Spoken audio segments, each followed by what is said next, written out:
రాష్ట్ర ప్రభుత్వం మహిళా సంక్షేమానికి పెద్దపీట వేస్తోంది. రాష్ట్ర ప్రభుత్వ విప్ తోయక జగదీశ్వరి తెలిపారు. రాష్ట్ర బడ్జెట్లో 4,332 కోట్ల రూపాయల కేటాయించడం ఇందుకు నిదర్శనమని రాష్ట్ర ప్రభుత్వ విప్ కురుపాం నియోజకవర్గ ఎమ్మెల్యే తోక జగదీశ్వరి పిలుపునిచ్చారు. మహిళలు తలుచుకుంటే సాధించేది లేదని ఆమె గుర్తు చేశారు. శనివారం జరిగిన అంతర్జాతీయ మహిళా దినోత్సవం వేడుకలలో టీటీడీ కళ్యాణ మండపంలో జరిగాయి.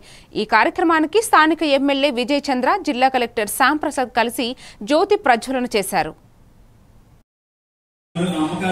కొనుగోలు కూడా చేసుకోవచ్చు. అదేవిధంగా గిరిజన మహిళలు మనం కూడా మనం తగ్గించుకుంటే మన గవర్నమెంట్ హాస్పిటల్ అన్ని సదుపాయాలు కూడా మనం పెట్టడం జరిగింది. దాన్ని కూడా సద్వినియోగం చేసుకోవాలి.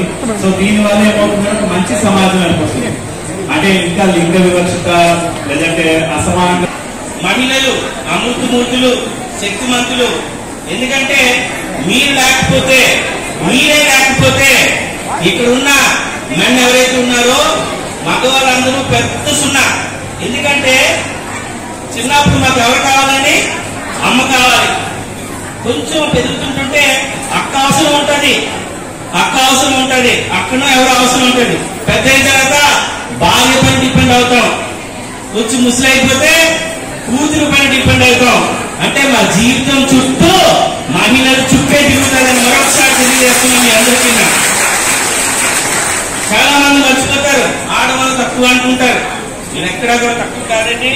ఎందుకంటే